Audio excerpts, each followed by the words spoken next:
Alright everybody, I'm back. Happy hour's over with, and now my wife is sick with whatever I had last night, so that's going to be fun. But anyways, so we got through all of what I got at GameStop. Now we're going to go back to what I got for the Super Famicom. I got these all from the Video Game Trader on Friday, and I also got one Sega Genesis game that I did not have in my collection. At least I thought I didn't have it. I don't have it. I thought I had it loose, but it was a really good deal. It was only like $5 for it. So I picked up, Super Famicom games because I'm always on the look for them. And it's kind of hit or miss because he's got really good games. He's got like the Final Fantasy, Tactics Ogre, but obviously those are RPGs and I can't read any of it, but it'd be really cool to have. So he does have a couple of the Tactics Ogre games in box. I might just buy one, only $15, just to say, yeah, I own one. Obviously won't be able to play it, at least not very well, but anyways, I digress. One of the games that I picked up was a game that I didn't, I think I saw this a video gameplay that Luke Morris did, like, must have been when I first started watching YouTube videos, which was like a year and a half. I don't think I've been actively, posting videos on YouTube, but I've been watching them for at least the past couple of years.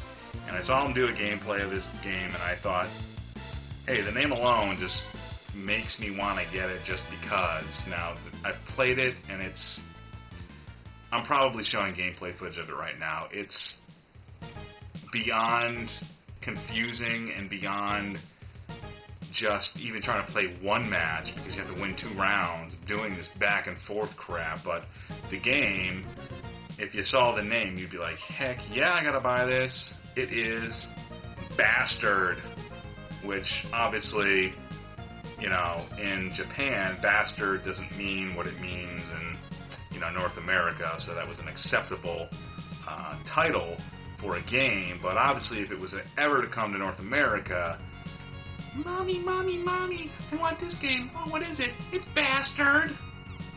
Just wouldn't happen. So it's not that great of a game. It's got this weird perspective. You're seeing it right now. I know I'm showing this. This was, I think I paid $12 for this.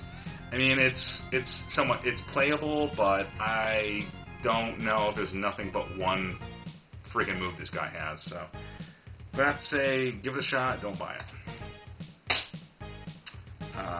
I picked up these 2 games. I already own the second one for the Genesis, but I don't own the first one, and I don't own this one. This one is Fatal Fury Special for the Super Famicom, and then I also picked up Fatal Fury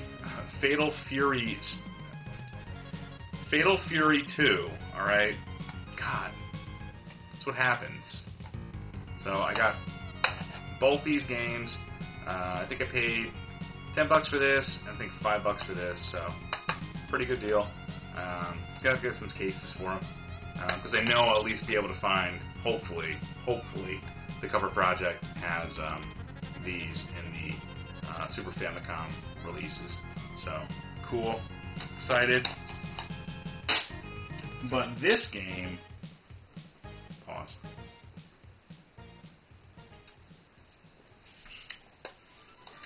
This game, now, while I'm in the store, I'm looking at the games, and I'm checking out, alright, I look at the cover, does it look like a game I'd be able to even play? Because you can tell if they look like an RPG, you're like, well, I'm not even going to bother. Some games I have to look up on YouTube and actually see gameplay and be like, oh, alright, it's a side-scrolling shoot-'em-up, or it's a vertical 2D shooter, or it's just an action platformer. I could totally play this, you don't really need to know the story. This one actually did come to North America, except it was called something else. The game that I picked up is called Assault Suits Vulcan, which in North America it's better known as Cybernator. I did not know that I guess the North American Cybernator, which is this Vulcan, is actually a censored version. I'm not sure exactly what I'm going to try to find out, and I'll try to do some sort of a, I don't know, like analysis of, Cybernator versus Assault Suits Vulcan, because I can't tell because I've only ever played this one. I've seen Cybernator, but I've never played it. It's a fun 2D platformer. You're a mech, and you can hover. You have a Vulcan gun, and you also have a punch, and you can use a shield. And you pretty much just wreck the crap out of everything that's in front of you. And this I paid, I think, $12 for, which is not bad. I'd rather have the unraped version than the North American. Now, I still would like to have the North American, only because I'm a collector, and that's what we look for. But yeah, I saw this, I had to have it, and it's fun. The music's great. I'll have to do a Let's Play of this, because I really enjoyed the music when I popped it in. And one of the final games that I picked up there was a Sega Genesis game. It's another vertical 2D shooter. I thought I had this, but I guess I don't. I guess I have something else. The game I picked up was Twin Cobra. And it's a kind of like, I guess you could say, I don't know, 1943-ish, You're a helicopter. And apparently you fly faster than jets in this game because you can gun them down, which I guess that's possible. I don't know what kind of jet you are. They must be flying very, very, very slow. But yeah, so it looks fun. Desert Attack Helicopter, that's what it's called. And, it's complete. A little creased, but whatever.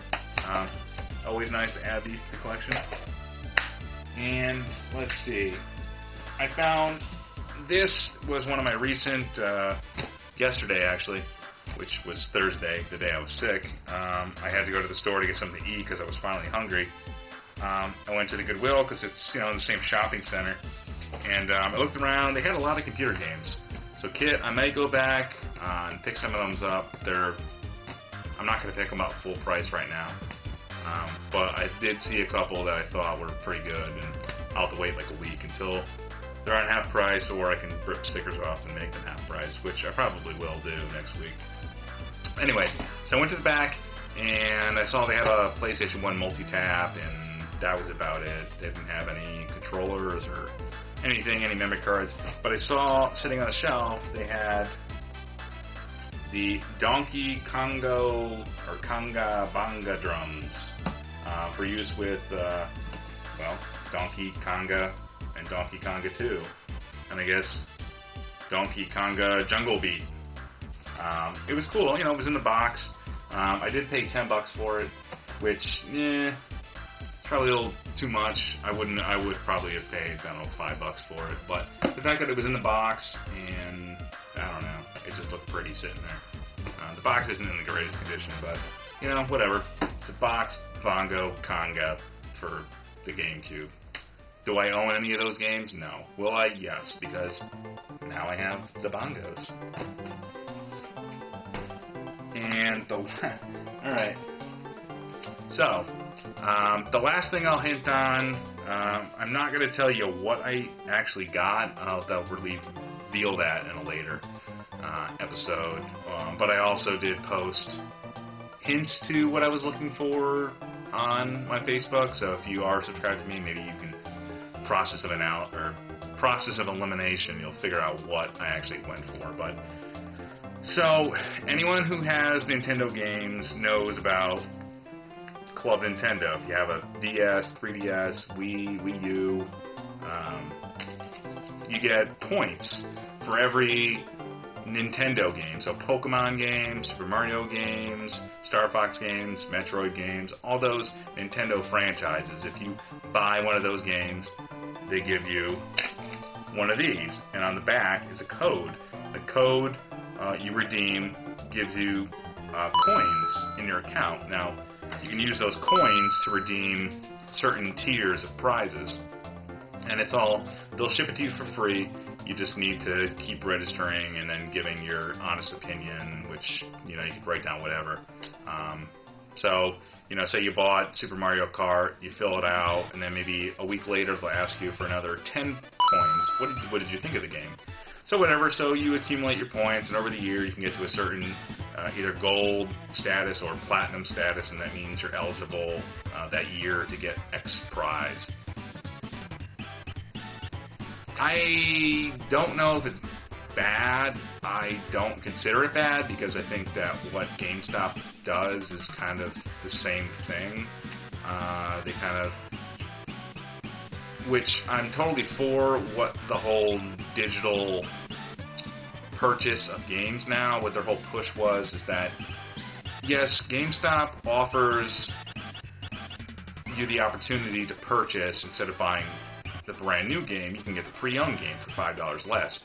Now, if you bought the game brand new from them, that money would go to the developers and all the, producers of that game. You buy that pre-owned game, it's going directly to GameStop. It's not going to that company that invested all that time and all those employees that invested all that time and all that marketing that went into it.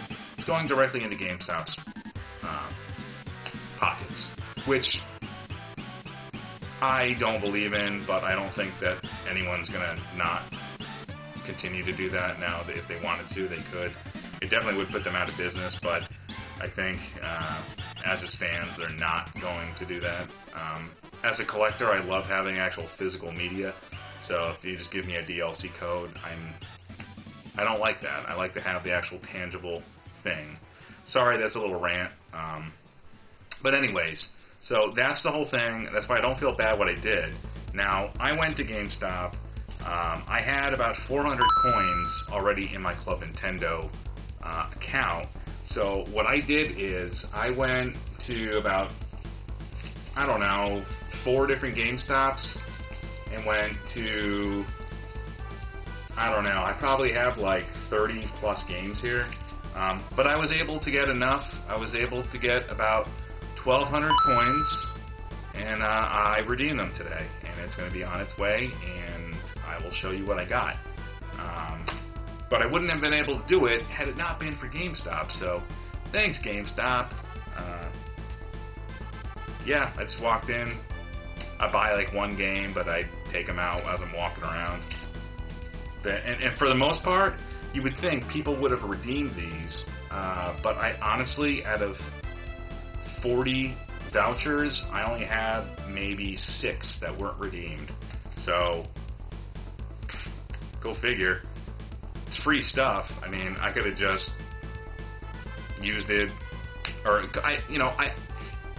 it would have cost. I would have had to have purchased like 35 brand new games at what, like $40 to $50 a pop. So it would have cost me over like $2,000 to get this thing. It probably only costs, like $20. No, not even $20. It probably cost them $5 to make it, which I think is stretching it. And yet it would have cost me $2,000 to get. It's a fucking ripoff. But that's how any prize redemption goes. You can go to places like Dave & Buster's or any of those claw games. I mean, for what you put in and what you get. But I'm really excited to get this because it's an official Nintendo product. So I don't encourage you to do this, but I can say personally, I don't think you're hurting anyone. If the fact that no one that even owned those games redeemed them, I don't think they're missing anything, and I don't think they'll care. Just don't, blatantly do it like, hey, I'm just going to open these all up, but make an attempt to look like you're interested in at least buying something. That's the thing. Buy something. Because the fact that you're buying something shows them that you're just not there to deceive them. But then again, isn't that what GameStop's there for? To deceive you out of your valued on your game? But anyways, I hope you enjoyed. I enjoyed making it. Leave your comments below. Thumbs up, thumbs down. Who cares? You can follow me on Facebook. I'm sure I have a link. I think it's on this side. And as always, I look forward to making more videos, guys. I'm going to put some more gameplay of some of these games. And as always, stay tuned.